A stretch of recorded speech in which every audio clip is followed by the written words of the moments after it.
Hi guys, কি অবস্থা সবাই? আশা করি ভালো আছেন। আলহামদুলিল্লাহ, আমি ভালো আছি।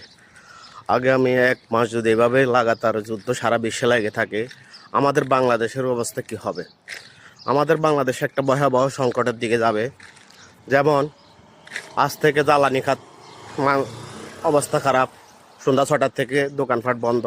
এই প্রভাবটা আপনার যে বড় বড় গার্মেন্টসগুলো আছে, বড় বড় ফ্যাক্টরিগুলো আছে, ওই জায়গাতেও জ্বালানি খাতের জন্য ওগুলো বন্ধ হবে, পথে চলে যাবে আগামী 1 মাসে যদি এই অবস্থা থাকে।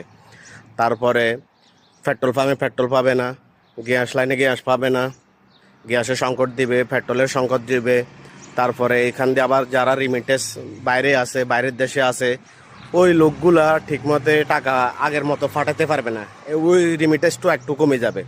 তো স্থানীয় কিনারের অবস্থা বোঝা দেয়, অবস্থা একটু ভয়াবহ হবে, সংকট হবে।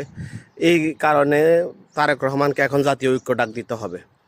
তারেক রহমানের করণীয় হয়েছে জাতীয় ঐক্য ডাক দেওয়া। এরকম আমাদের প্রধান উপদেষ্টা ডাক্তার ইউনূসের কোনো সমস্যা পড়লে সবাইকে নিয়ে, সব দলের লোককে নিয়ে বসে একটা কথাবার্তা বলে একটা রাস্তা বার করে, ওই রাস্তাটা জাতীয় ঐক্য এখন বোধ প্রয়োজন। তারেক রহমান যদি এই কাজটা করতে পারে, তাহলে একটু হইলেও ভালো হবে তারেক রহমানের জন্য, তার সরকারের জন্য। না হলে অবস্থা অনেক ভয়াবহ হবে। আগামী 1 মাসের অবস্থা বহুত খারাপ হয়ে যেতে পারে। দেশের অবস্থা খুব খারাপ হয়ে যেতে পারে, কিংবা সারা বিশ্বের অবস্থা যদি যুদ্ধে এভাবে লাগে থাকে, কারো কাছে তো সাহায্য সহযোগিতা পাবে না। তেল, গ্যাস, পেট্রোল যদি এগুলোর সমস্যা হয়, সব জায়গাতে সংকট হইব। আপনার বাজার খরচ, আপনার সামান সব কিনা দিয়ে মাঙ্গা হয়ে যাবে, সব কিনা দিয়ে সংকট দেখা দেবে।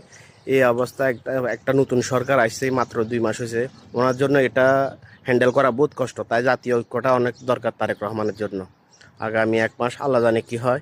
তো সবাই ভালো থাকবেন, ইনশাল্লাহ।